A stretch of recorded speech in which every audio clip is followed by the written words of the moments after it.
From Hollywood, it's time now for... Johnny Dollar. Hi, Johnny.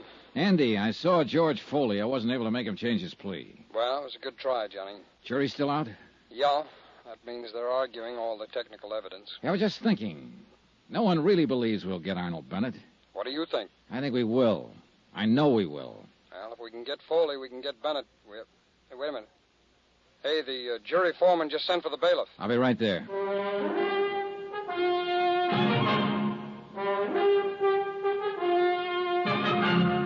Tonight and every weekday night, Bob Bailey in the transcribed adventures of the man with the action-packed expense account, America's fabulous freelance insurance investigator. Yours truly, Johnny Dollar.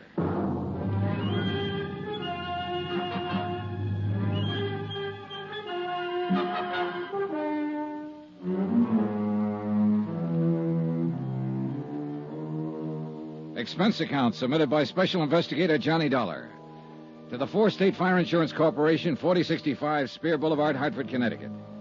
The following is an accounting of expenditures during my investigation of the Bennett arson fraud. Expense account item 11, 10 cents, one phone call to the hospital. The report on Arnold Bennett substantiated the newspaper story that he was recovering from the gunshot wound inflicted by his niece. Well, one thing, Johnny, he'll be alive for us if we can go after him. Oh, I wish it'd work with Foley. I think I could have made it work if that lawyer Eggleston hadn't been there. Well, it's after 4. You know, if that jury doesn't come in with a verdict pretty soon, they'll have to adjourn for the night. Yeah. Want to smoke? Yeah, thanks, Johnny. I would like one. Here you go. Thanks. Hey, they're coming back in. Oh, yeah. Come on. It's stuffy in this courtroom. Isn't it? Yeah. Excuse me. Court is now in session. Be seated. Has the jury reached a verdict in the case of the state versus George Foley? We have, sir. Will you please read the verdict in this court? Wait. We, the jury, find the defendant, George Foley, guilty as charged. That does it. Dollar! See me, Dollar? Come see me. I got some things to tell you now.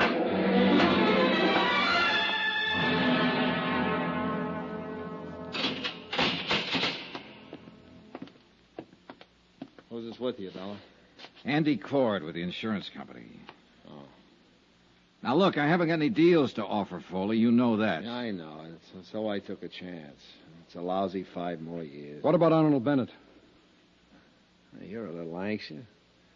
I want some information first. They only gave us 10 minutes, Foley. Where's Bennett now? He's still in the hospital. He's going to be all right. He's out and I'm in. That's a break. Oh, come on, Foley. Let's have it if you have anything to say. Can you get Bennett? Can you really get him? I'll tell you frankly. We think we can get him with or without your help now. It doesn't make too much difference. Maybe it'll take longer without your help, but we'll get him. The fact that the court is going to convict you for having set fire to Bennett's office building is the lever we've needed. We can go after him now. You want to help us, Foley? I don't want to help you or your stinking insurance company, but I hate the idea of Bennett. Mr. No-one-do everything, running around eating good food and sleeping in his nice bed while I'm rotting away in prison. Sure, he hired me to fire his building. He paid me $2,500 to put the torch to that lousy building of his. He said he could throw all the blame on a guy named Tony Midas if it ever came up. We want the facts, Foley. How'd he first contact you? I got a friend who knows things, see? And my friend told me to contact him. When? A couple of days before the job. Come on, Foley. Who's your friend? I'm not going to tell you everything. Did you talk to Bennett in person about firing the building? I talked to him on the phone after my friend told me about him. Bennett said he wanted the place to go down because he's having money trouble, taxes and all. And he offered me $1,000 for the job. Now, wait a minute, Foley. You just said you got $2,500. I did. I hung up on him when he offered me the $1,000. I called him back later on and told him I wanted $4,000. Well, we argued about it and then finally hit on the $2,500. Did you meet him then? Sure. No, I never met him. I saw him once, and I walked by the building and looked it over, but I never met him. Bennett's niece said she saw you two together, Foley, a sworn statement. Yeah, she's a liar. How about the money? How'd he pay it to you? He left it for me in the check stand at the bus terminal over on 4th Street. I told him how to do that and when to leave it. Now, let me get this straight, Foley. You made the deal to fire the building over the phone. Then you went ahead and looked at the job. You never talked to Bennett in person? That's right. And you made arrangements for him to pay you $2,500 by leaving it in the check stand at the bus terminal. Yeah. When did you make these arrangements? The day before the job. How'd you work it? I just told you. I mean the money. Half of it the first time, and after the job was over, he left the other half for me. And you got it all? Sure, in cash. Why were you trying to see him in the hospital after he was shot? Try and shake him down for another 5. Oh, brother. Come on, let's start over. Well, what do you mean? Oh, you're trying to sell us a bill of goods here. For what reason, I don't know, but I know this. You had to meet Bennett. You had to see him, Foley. You had to talk it over with him personally. I just told you I picked up the money in the bus terminal. I don't believe that. Bennett wouldn't have left the money for you to pick up. You could have just gone away with it. And after the building was burned, if it had been that way, Bennett didn't have to pay you the balance. Now, when did you see him? It's pretty important to know when and where and how many times you and Bennett got together. Thought you said you could get him whether I told you anything or not. We can, brother. Don't ever doubt that. But if you tell us some facts, we can get him faster. All right, now. Where did you first meet him? Was it in a restaurant? Someplace with people around? No. I met him in his car. He was parked on Market Street near 5th. That's the way we arranged to meet each other over the phones. Did anybody see you meet him? People on the street, I guess. When did this meeting happen? Night I torched his building? He paid you then? Yeah. The whole $2,500? Yeah, all of it. What'd you do with the money? Never mind. Do you still have it? Never mind. Oh, this is a waste of time. You aren't telling us anything. Well, why should I? Well, why'd you call us here if you didn't have anything to say? Well, I'm saying something. You guys aren't listening.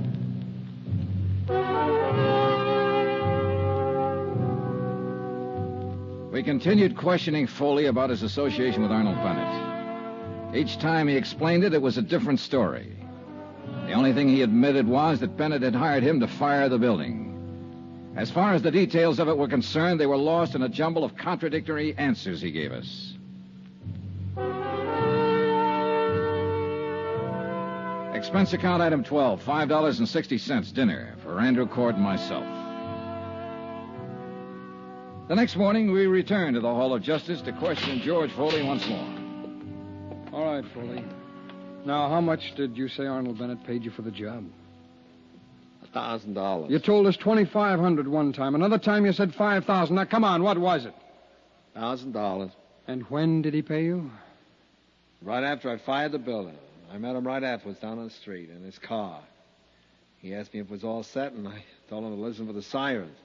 Well, pretty soon, somebody put in the alarm, and the fire engines come out. He paid me then, all right. The place was 3/4 gone by that time. He knew I did a good job. Where was this you met him now?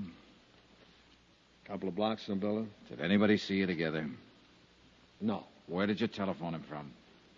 From my place. The same night you started the fire? Yeah. And he brought you the money that night, and you cased the building that night, and you started the fire. All this in one night. Now, you got it now. That's the ticket, boys.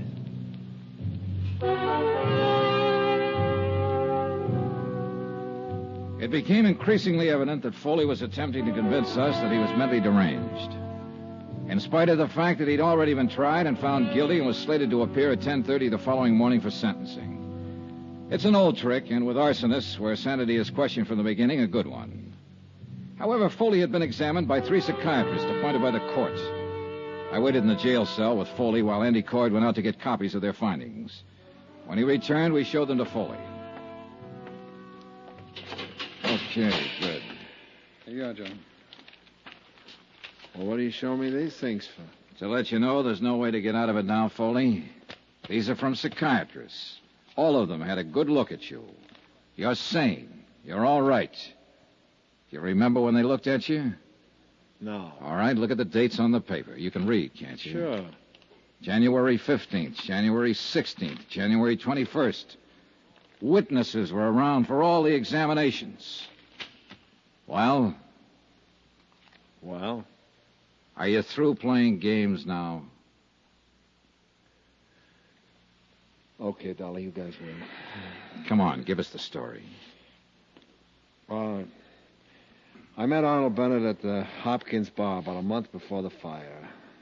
I made sure I'd meet him there. Now, what do you mean, Foley? Well, I've been setting fires for a living for a long time now. I always have a list of people like Bennett who could use a fire. They get around. I knew he was in trouble 4 or 5 years ago with the income tax people. They sent a guy to prison for cover-up. Tony Midas. Yeah, it's Tony Midas. I figured he'd be needing another one pretty soon, so we had a drink, and I brought it up. Who paid for the drinks? He did. Who saw you together? The bartender. His name is Alfred. There was a maitre d' there, a couple of people at the table. I put the proposition up to him. How'd he like to have his building burnt down and collect his $500,000 to get himself out of trouble?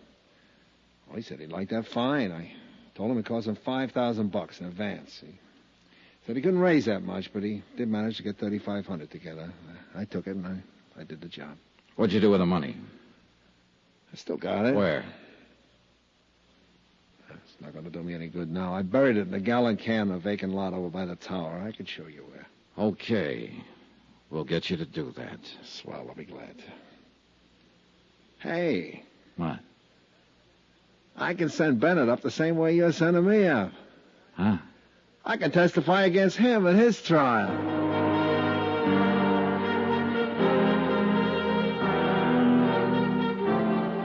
The next morning at 10:30, George Foley received the maximum sentence. 2 hours later, charges were filed against Arnold Bennett, naming him for conspiracy, arson, attempted defraud, and collusion. A warrant was issued for his immediate arrest, but it was never served. Arnold Bennett died in the hospital that night. In a way, you could still say that no one ever beat him. He beat himself.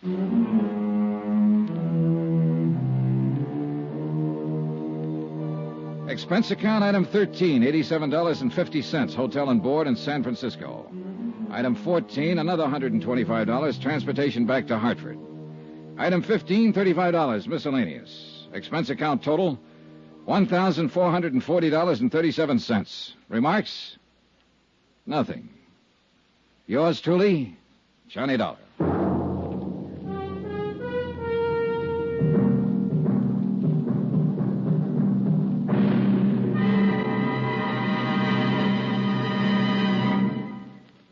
Remember, there'll be another intriguing story for you beginning next Monday night. Next week, the Fathom 5 matter. Death on the high seas. Join us, won't you? Yours truly, Johnny Dollar.